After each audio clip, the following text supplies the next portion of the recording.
Have you ever been walking down the street, minding your own business, and saw a group of people dressed as fuzzy animals? Were you confused, wondering why in the world someone would do that? Maybe you've seen some art of anthropomorphic characters and wondered what that was all about.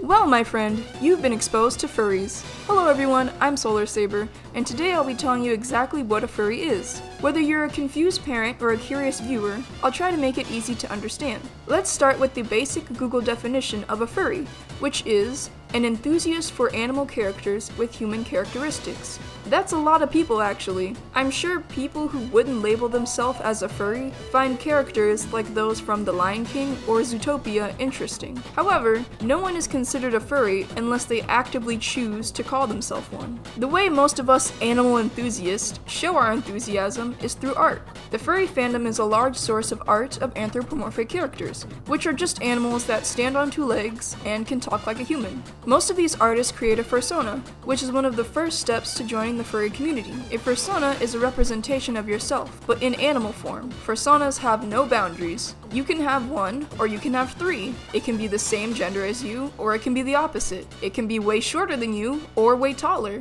The furry community really doesn't care. For many furries, presenting themselves as their fursona is a way of boosting confidence. Taking on the role of a character you've created means a lot to some.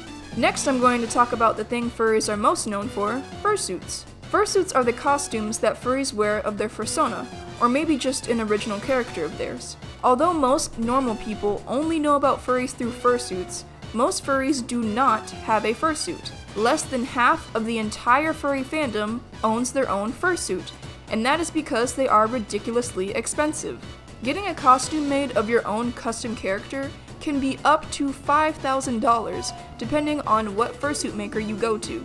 And they're expensive because, as I said, these costumes are unique and custom made for your character. Some furries prefer to make their own fursuit rather than buy one, and that's cool too. To the next point, a concern I've heard a lot about furries is that we're just hiding behind a mask because of low self-esteem or something. For the most part, that is not true. Furries who fursuit are simply playing a role because it's fun. Think of an actor. Would you say that actor is running away from their problems by pretending to be different characters? No, you wouldn't. The same goes for fursuiters. They're just fuzzy actors. It's fun to make someone smile because they saw a person in a giant dog costume walking down the street.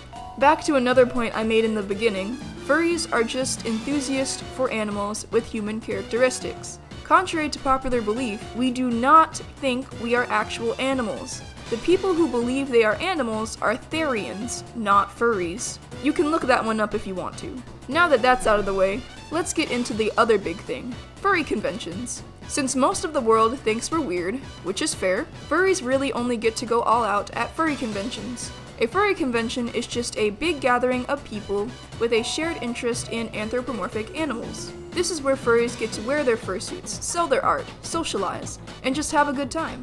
There are tons of furry conventions, but most are located in the United States.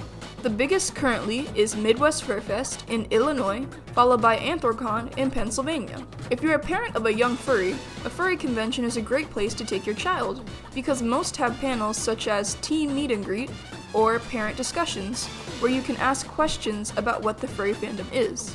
Most furry conventions also have a fursuit dance competition, which is very entertaining to watch.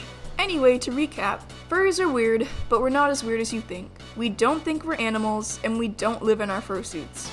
All we are people who were a little too into the animal-related Disney movies as a kid. Hopefully that cleared up what our fandom is all about. Thank you so much for watching, and remember, shine bright!